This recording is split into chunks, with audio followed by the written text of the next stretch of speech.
শুরুতে জানিয়ে দেব পরমাণু বোমা নিয়ে ভয়ানক খেলা খেলছে পরাশক্তি দেশগুলো। জানিয়ে দেব এবার সাইপ্রাসে হামলার হুমকি দিল হিজবুল্লাহ। এছাড়া রয়েছে যুক্তরাষ্ট্রের নিষেধাজ্ঞার কবলে পড়তে যাচ্ছে ইসরায়েলি সংগঠন। সর্বশেষ জানিয়ে দিব যুদ্ধকালীন মন্ত্রিসভা ভেঙে দিলেন নেতানিয়াহু সরকার। পরমাণু বোমা নিয়ে ভয়ানক খেলা খেলছে পরাশক্তি দেশগুলো। পরমাণু বোমা যার নাম শুনলেই মনের পর্দায় ভেসে ওঠে ধ্বংস আর বিভৎসতার দৃশ্য। 1945 সালে পৃথিবীর ইতিহাসে প্রথমবার এই অস্ত্রের ব্যবহার দেখে বিশ্ব। জাপানের হিরোশিমা ও নাগাসাকিতে মাত্র একটি করে বোমা ফেলে আমেরিকা। এতে দুটি শহর মিলে নিহত হয় 2,14,000 মানুষ, আহত হয় অন্তত 95,000। বর্তমানে এই ধরনের 12,500টি পরমাণু বোমা রয়েছে উন্নত ও পরাশক্তি দেশগুলোর হাতে। পরমাণু অস্ত্রের ধ্বংসযোগ্য নিয়ে গবেষণা করেন এমন বিজ্ঞানীরা বলছেন, এতগুলো অস্ত্র দিয়ে পৃথিবীকে অন্তত 12 বার ধ্বংস করে দেওয়া সম্ভব। পিলে চমকানো এমন তথ্যের পরও পরমাণু বোমা নিয়ে ভয়ানক খেলায় মেতে উঠেছে 9টি পরমাণু শক্তিধর দেশ। নিজেদের নিরাপত্তা নিয়ে আলোচনা কিংবা অন্য কোনো অস্ত্রের উপর নির্ভর না করে গণবিধ্বংসী পরমাণু বোমার উপরই বেশি আস্থা রাখছে দেশগুলো, যা পৃথিবীর জন্য ধ্বংস ডেকে আনার ঝুঁকি বাড়াচ্ছে। বৈশ্বিক উত্তেজনার মধ্যেই পারমাণবিক অস্ত্রের নির্ভরশীলতা বেড়েছে। পারমাণবিক অস্ত্রধারী নয় দেশগুলো এরই মধ্যে এই অস্ত্রের উপর নির্ভরশীলতা বাড়িয়েছে উল্লেখযোগ্য হারে। সোমবার স্টকহোম ইন্টারন্যাশনাল পিস রিসার্চ ইনস্টিটিউটে প্রকাশিত এক প্রতিবেদনে এই তথ্য জানানো হয়েছে। ওই প্রতিবেদনে বলা হয়েছে, দেশগুলো পারমাণবিক অস্ত্রাগারে আধুনিকীকরণের ব্যয় গত বছর 1/3 বাড়িয়েছে। এছাড়া গাজা ও ইউক্রেন যুদ্ধ কেন্দ্র করে আন্তর্জাতিক নিরাপত্তার অবনতি হয়েছে বলে তাদের প্রতিবেদনে উল্লেখ করা হয়েছে। প্রতিষ্ঠানটির গণবিধ্বংসী কর্মসূচির পরিচালক উইলফ্রেড ওয়ার্ন বলেছেন, স্নায়ুযুদ্ধের পর থেকে আন্তর্জাতিক সম্পর্কের ক্ষেত্রে পারমাণবিক অস্ত্রকে এত গুরুত্বপূর্ণ ভূমিকা পালন করতে আর কখনোই দেখা যায়নি। বলা হয়েছে, যুক্তরাজ্য, রাশিয়া, ফ্রান্স, চীন, ভারত, পাকিস্তান ও উত্তর কোরিয়া, ইসরায়েল তাদের পারমাণবিক অস্ত্রাগার আধুনিকীকরণ করছে।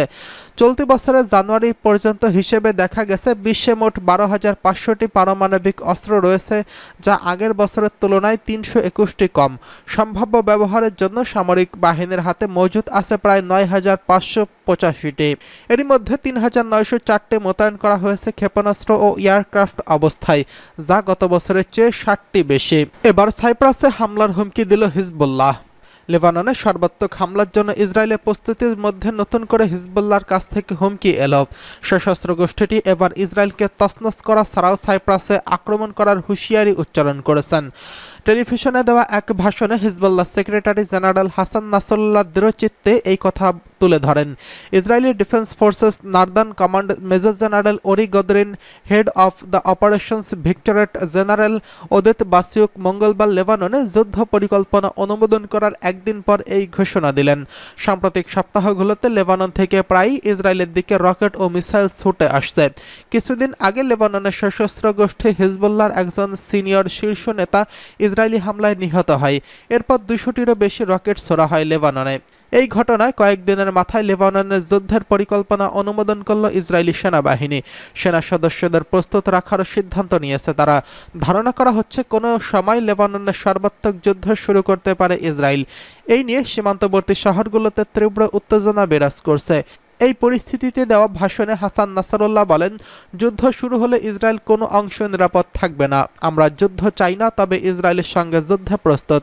এই সময় তিনি সাইপ্রাসের বিরুদ্ধে ইসরায়েলকে সহায়তার সম্ভাবনা উল্লেখ করে বলেন, যদি ইসরায়েলকে তার আকাশসীমা ব্যবহার করতে দেয় তাহলে সাইপ্রাসও আমাদের টার্গেটে পরিণত হবে। তার মতে, লেবাননে হামলার জন্য সাইপ্রাসের বন্দর ও ইসরায়েলি ঘাঁটি ব্যবহারের অনুমতি পেতে পারে গুঞ্জন শোনা যাচ্ছে। তবে তা যদি বাস্তবে পরিণত হয়, তবে সাইপ্রাসকে যুদ্ধের অংশে ভেবে নেবে হিজবুল্লাহ ও তাদের মিত্ররা। বর্তমানে সাইপ্রাস ইসরায়েলি সামরিক বাহিনীকে তাদের কোনো ভূমি বা ঘাঁটি সুবিধা দিচ্ছে না। তবে অতীতে ইসরায়েলকে মাঝে মধ্যে বিমান মহড়া চালানোর জন্য তার আকাশসীমা ব্যবহার করার অনুমতি দিয়েছিল, যদিও তা কোনো যুদ্ধের সময় ছিল না। সাইপ্রাস ইসরায়েলি সামরিক বাহিনীকে কোনো ভূমি বা ঘাঁটির সুবিধা দেওয়ার জন্য পরিচিত নয়। তবে অতীতে ইসরায়েলকে মাঝে মধ্যে বিমান মহড়া চালানোর জন্য তার আকাশসীমা ব্যবহার করার অনুমতি দিয়েছে, যদিও সংঘর্ষের সময় কখনোই নয়। সাইপ্রাসের 2টি ব্রিটিশ ঘাঁটি রয়েছে। দেশটি 1960 সাল পর্যন্ত ব্রিটিশের উপনিবেশ ছিল। এই ঘাঁটিগুলো সিরিয়া ও সম্প্রতি ইয়েমেনের হামলার জন্য ব্যবহার করা হয়েছে। এ বিষয়ে সাইপ্রাস সরকার কোনো বক্তব্য দেয়নি। হিব্রু মিডিয়ার রিপোর্ট অনুসারে এপ্রিলের মাঝামাঝি সময় ইসরায়েলের বিরুদ্ধে ইরানের করা ব্যাপক ড্রোন ও ক্ষেপণাস্ত্র হামলাকে ব্যর্থ করতে সাহায্য করে ব্রিটিশ রয়্যাল এয়ার ফোর্স। তাদের ফাইটার জেট ও রিফুয়েলিং বিমান সাইপ্রাসের ঘাঁটি থেকে যাত্রা করেছিল। এদিকে যুক্তরাষ্ট্রের নিষেধাজ্ঞার কবলে পড়তে যাচ্ছে ইসরায়েলি সংগঠন। ইসরায়েলি ও ফিলিস্তিনিদের মধ্যে শান্তির সম্ভাবনা হুমকির মুখে ফেলা একটি সংগঠনের বিরুদ্ধে নিষেধাজ্ঞা আরোপ করেছে যুক্তরাষ্ট্র। বিষয়টি মার্কিন কর্মকর্তারা নিশ্চিত করেছেন। এই নিষেধাজ্ঞা ঘোষণায় ওয়াশিংটন বলেছে, অবরুদ্ধ গাজা উপত্যকায় অনাহারে দিনপাতিত করা বেসামরিক নাগরিকদের জন্য মানবিক সহায়তা পাঠানো হয়েছিল। সেসব গাড়ি বহরে হামলার ঘটনায় ওই সংগঠনটির বিরুদ্ধে নিষেধাজ্ঞা আরোপ করা হয়েছে। ইসরায়েলে অধিকৃত পশ্চিম তীরে ইহুদি বসতি স্থাপনকারী ও ইসরায়েলি সেনাবাহিনীর রিজার্ভ সৈন্যদের সঙ্গে সংশ্লিষ্ট ওই সংগঠনটির নাম টিভাস-9।